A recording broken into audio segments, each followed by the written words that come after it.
Shwmae a chroeso i Sgwrs, podlediad Consortiwm Canolbarth y De. Yn y podlediad hwn byddwch chi'n clywed y trafodaethau diweddara am bob math o bethau addysg. Hello and welcome to Sgwrs, the Central South Consortium podcast. In this podcast we'll bring you the very latest discussions on all things education.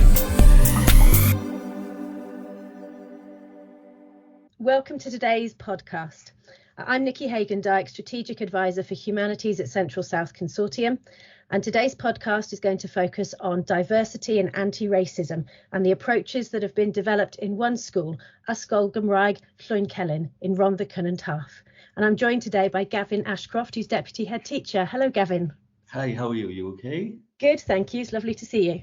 Nice to be here. Hi, yeah, I'm Gavin Ashcroft. I'm Deputy Head at Ysgol Gynradd and also responsible for developing the curriculum in the school. So you were part of our Central South funded project that we've run this year within the humanities area. And that funded project was looking at Welsh history, heritage and diversity in the curriculum. So what's motivated you and your school to sort of get involved in that project and join that? I think initially what drew us to this project was as we were developing the curriculum, and especially around all 6 areas of the curriculum of areas of learning, then we wanted to see how humanities fitted into the big picture of the curriculum really. And we wanted to gain more knowledge on what those statements of what matters actually meant and what those learning objectives were, you know, and to see how progress would look throughout the humanities from nursery to year 6. So initially we just wanted to gain more insight into what it looked like in a curricular field really. We also wanted to look at our own, because we're a school who are based in the Rhondda Valleys, we're steeped in local history. We do quite a lot of work on local history and in a national context a little bit, but we weren't too involved really in national history as much. And we thought possibly with this project how to take it from a local perspective to a national perspective and an international perspective is something that we hadn't done before as a school. Yeah, and also to learn what other schools were doing and to share good practice across other schools, to get some ideas on how other schools were developing their humanities and possibly share good practice that we were doing in school, you know. So that was initially why we wanted to join in this project. Yeah, and we had 10 schools, including yourselves, as part of this project. And what was interesting about it was that lots of different schools tried lots of different approaches and piloted a wide range of different things. And I think for your school, reflecting on how you've participated in this project and the work that's perhaps been kick-started as a result of this project, your focus has ended up looking a great deal at the sort of anti-racist approaches and looking at diversity within the humanities area of learning especially. So I know you've been working on that quite a lot with a couple of year groups in particular. So what exactly have you been doing with the year 6s in particular? Yeah, so we looked down the anti-racism and the diversity area just to get a sense of our identity and the sense of Cynefin, you know, and where do we fit in as people in Wales, in the Rhondda Valleys in Wales and in the world. We were studying, we were looking specifically at the Urdd movement because the Urdd was celebrating its centenary this year. And we were thinking how relevant is the Urdd these days to all people in Wales, all children in Wales under 25, and how the Urdd's emblem, I Gymru Gyddyn I Grist, how relevant was it really to all communities in Wales. Now, our school is predominantly a white school in a white area.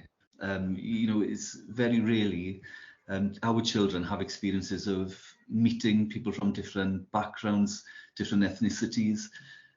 So although we didn't feel that we had any issues regarding to racism, we couldn't really be sure because I'm not sure our children were exposed to any different ethnicities or backgrounds in order to have that evidence, if you like. So I think it was so important that we, especially in this part of humanities, that we give our children those experiences so that we can say that we that they are developing into good citizenships, good citizens of the world, and that we are doing something to break down barriers where they are exposed to different beliefs, cultures, religions, just to create that well-rounded child. How exactly has it worked with your class in particular? The sort of work you've been doing, I think, has been hugely varied, hasn't it? And you've tried a huge number of different things. And I think I've certainly reflected that this project has probably just opened doors for you and kick-started a lot of your work in a wide range of different ways. So what are some of the things that you've done with your learners there? And what are some of the experiences that they've had in the last few months? Yeah, so we launched this with our Year 6 children. It all started, we felt that we had to inspire them from the beginning, and we had to put everything into context. So what we did, we started an exhibition.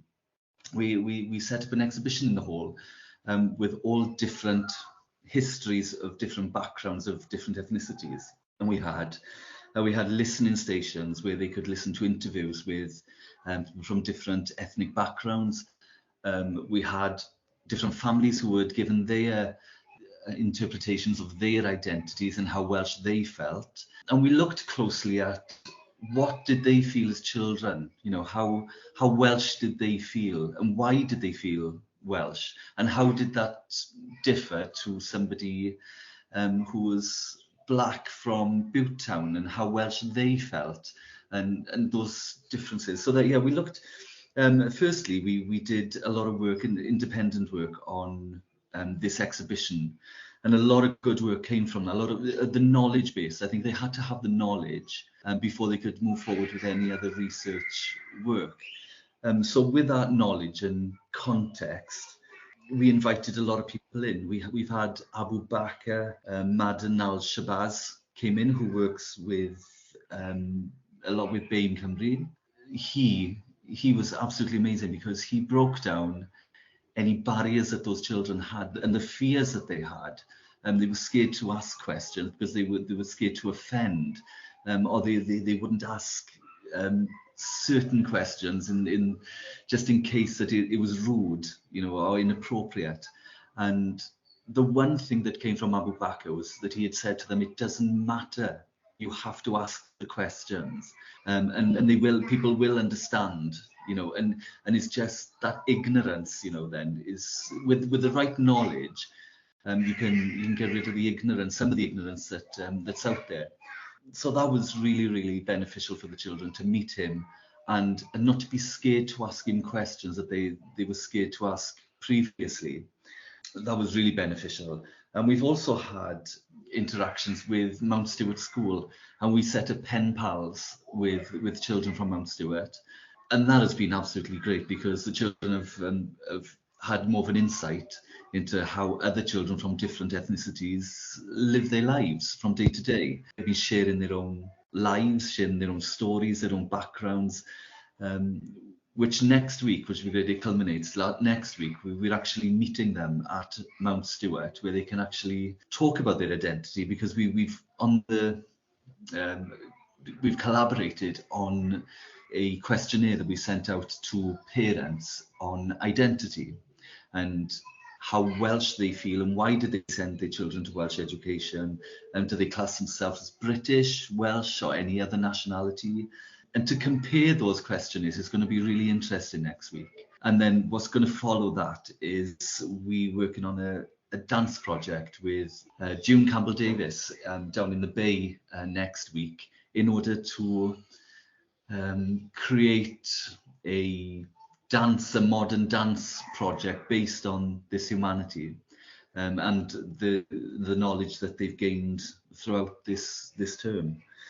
We've had people like Jalisa Andrews have come in, and she was completely inspirational because she was saying that people didn't expect, because she was black, that she couldn't speak Welsh, and she's had to fight so hard to break down those barriers, where those perceptions of her, because she went to a Welsh education from a disadvantaged background, and what the children learned from her was the aspirations that that she aspired to succeed in life, and she got there through hard work.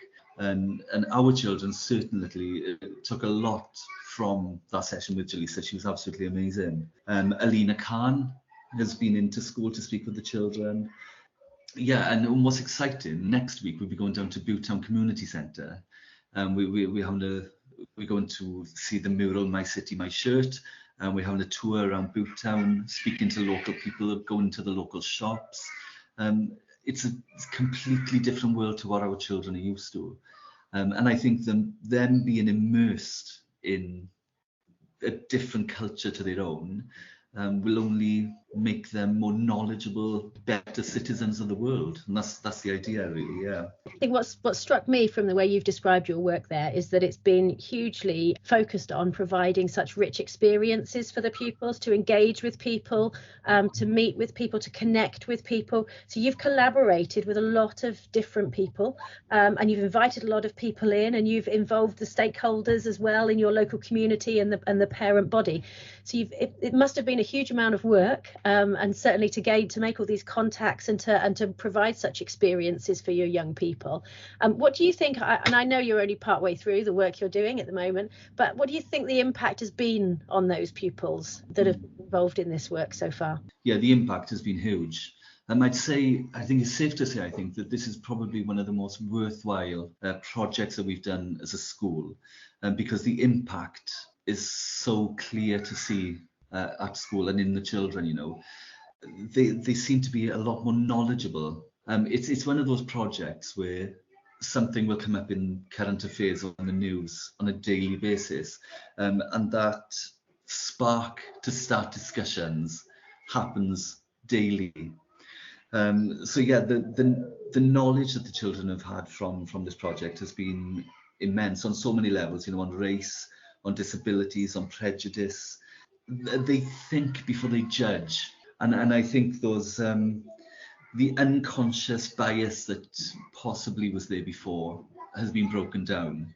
Yeah, we feel that they're a lot more open-minded. They're not scared to ask any questions anymore. They seem to be a lot more empathetic towards others. But what I think has been important is that they have the knowledge to back that up, you know, that they have informed opinions on people, which is something that we've not done possibly as a school within this kind of project. You know, we've seen a huge difference in their communication skills and the confidence that they have to communicate with people who are different to them. And using the right tone and the right language has been important. They're not so scared to ask difficult questions where there used to be barriers before. And I think those barriers now are beginning to be broken down, where they have the confidence to ask anything to anybody within reason, you know, with a respectful tone, obviously. They've questioned and they've explored their own identity and their place in the local and the national and the international context. They can appreciate, I think, now their own culture. And of course, they've always appreciated their language and the traditions of Wales. But I think they can see that it's a lot broader than that by now, and that there are so many different communities who've contributed to the history of the local community, to Wales, and I don't think they knew of that before this project. So putting that into context has been amazing. But I think one of the big differences is that they've matured as a class. They feel that they're dealing with mature topics, you know, and that they're dealing with them, that they listen to, and that they have valued opinions and they have value points to make, and that what they say is being considered. I think from a lot of what you've said there, I've got the real clear impression that this has really broadened your students' horizons and really opened their eyes to the diversity and the breadth and the richness of culture and people within Wales and within their community and within their national community as well as their local community. Really opened their eyes and broadened their horizons, I think, seems to be the message that I'm getting. So you're hugely positive about the work that you've been doing, and I know you've got some great plans moving forwards. I'm particularly interested, I suppose, that your school, you know, Welsh medium school, in as you described at the beginning, of an area of very little diversity, you know, a very non-diverse local community, there are many schools in this region in similar situations as yourself. In terms of thinking about the curriculum and thinking about how you can reflect and celebrate and recognise the diversity that there is within Welsh culture and British culture, European culture, world culture, what advice would you give to other schools like yourselves who are perhaps in areas of very low diversity? How can they start to focus on this in their curriculum? Yeah, I think children just need to begin with, they need to be inspired. I think there has to be context to anything that they learn. We've learned in the past about Black History Month, and Black Lives Matter, etc., without the national and international context. And I think the children have to have that knowledge and context before they start on any work, and it has to be a passion. I think the teachers need to be passionate about it. One huge thing for us has been looking outside of the classroom and looking outside of the school. There are so many resources out there that has been so beneficial to us in school this term. Just reaching out to different people that we didn't know existed, who are out there who are willing to help us as a school. They've been a massive help, and just for the children to meet different people. It's okay to stand in front of a classroom and teach children about diversity, but them actually meeting and speaking with people from different communities makes a huge, huge difference and has a huge impact on how children learn. What you've done, I think, in the school is you've made it relevant to them, and you've given them that spark and that desire to learn about it because it's relevant to them. It's their community, it's their life, it's their country. It's I think sometimes when we do things like Black History Month, or when we sort of recognise a particular event in the calendar, it's a bit of an extra. It's a bit of a something that's perhaps a bit of a token to say that it's been done. What you've done in your school is make it very contextualized it enormously so that it's your pupils focusing on their lives in a diverse and rich country that they live in, which I think is the way that you've perhaps brought it alive to them.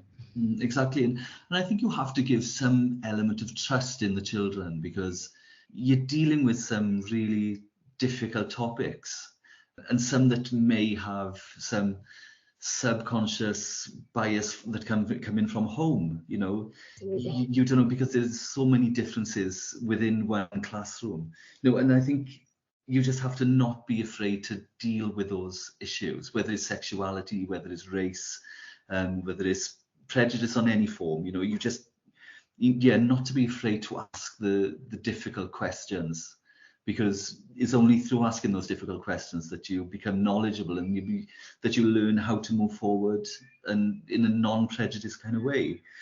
And to use what's in, current affairs, in the news and what's topical at the moment. There's so many things that come up on a daily basis that we've had to discuss that you couldn't possibly plan for. It's one of those projects, I think, that we ran that we plan in at the beginning of the term, and nothing has stayed to plan. Something seems to prop up every day that sparks a discussion, and we'll take the children on different avenues, and different children's interests as well. Because we have some children in year 6, for instance, who's interested in how the brain develops and how some children have ADHD, or, and those kind of interests. And then some children will go off and do a project just on that, where others will look at LGBTQ plus rights, and they'll go off and they'll do a project on that. There's no set and right answers really of how to run a project like this, because you have to go with the children's, their own ideas and their own passions in a way. It's like I said at the beginning there, isn't it, that you start with that bedrock of knowledge to enable them to get to that place where they've got the ability and the knowledge and the security to be able to then start looking at what they particularly want to focus on. So you've got that balance, haven't you, between providing them with that real robust knowledge at the beginning of the project and then allowing them that freedom to explore different avenues later on. I think you've hit on a really good word there, which is security. I think that children need that security, that they're asking the right questions, they're using the right language.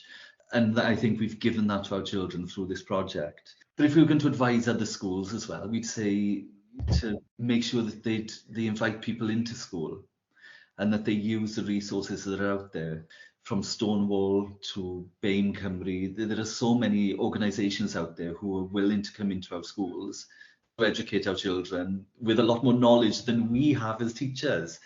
Yeah, and one thing that we've not done much as a school as in the past is to collaborate with other schools, and not within the cluster, but outside of the cluster, you know. Very rarely do we work with English medium schools. So this was a first for our school. So we're looking at it from a completely different context. So that was exciting for us.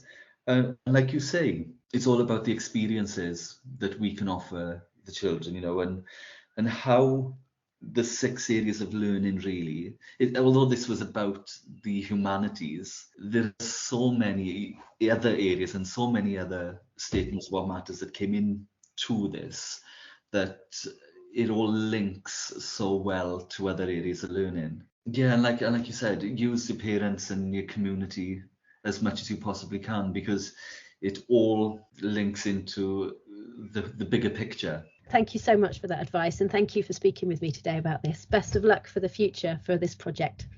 Thank you. Diolch am wrando ar y benod hon o Sgwrs. Cofiwch ein dilyn ar Twitter a Facebook, tanysgrifio ein sianel YouTube, ymuno yn cymunedau ar ein gwefan a darllen ein bwletin ysgolion wythnosol am y newyddion diweddaraf. Thanks for listening to this episode of Sgwrs. Don't forget to follow us on Twitter and Facebook, subscribe to our YouTube channel, join our online communities via our website, and read our weekly school bulletin for the latest news. Hwyl am y tro. Bye for now.